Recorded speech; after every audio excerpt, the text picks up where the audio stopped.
Yo mga idol, kumusta? Mandrek mga sports, tabi nga pala.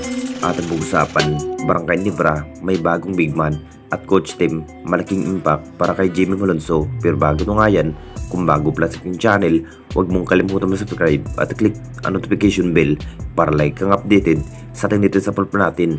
So ito na nga ba ang matinding pagsubok ng ating Barangay Nebra? Magbabago nga ang magiging chemistry dahil hanap pa rin ang ating Barangay Nebra ng bagong big man ngayong season.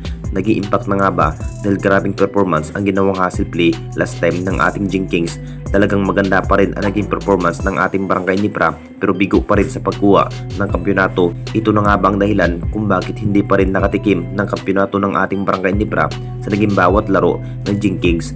Talagang husay hustle play pa rin kung bakit napakaganda ang naging bawat laro. Ang plano pa rin ng ating Barangay Nebra, kukunin na nga ba ang nasabing player na si Greg Slaughter mga idol. Posibleng haharbat na nga ba muli ng ating Barangay Nebra ang nasabing player.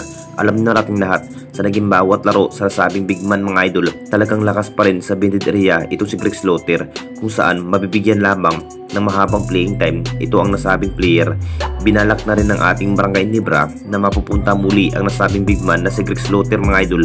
Magugulat pa rin ang lahat kapag makapagdesisyon ang Barangay Nebra na mapupunta muli ang nasabing big man dahil kulang-kulang pa rin ang naging big man ng ating Barangay Nebra kung bakit si Japet Aguilar lang ang nagpupursige. Naging impact na nga ba kapag may Greg Slaughter ang magiging big man dahil makapagtala pa rin ng maraming maiitala kapag teamwork ang mas kinakailangan para sa scoring machine sa nasabing big man na si Greg Slaughter.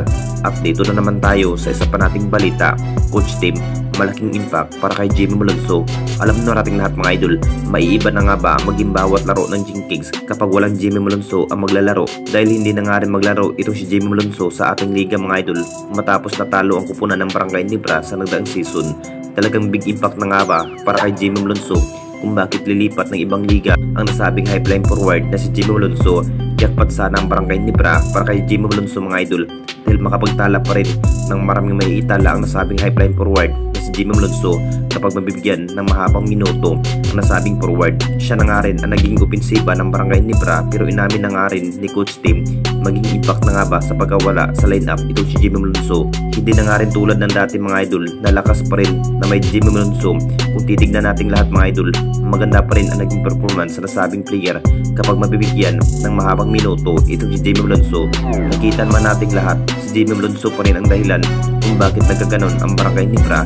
Lakas pa rin ang naging dating chemistry. Wasak na ngayon ang dating lineup ng Barangay Nebra dahil pinalitan ng bagong player tulad nga kay RJ Abarientos. Maiiba na nga ba ang takbo sa bawat hustle play ang magiging bagong lineup ng Barangay Nebra? Anong masasabi ninyo mga idol tungkol sa ating video?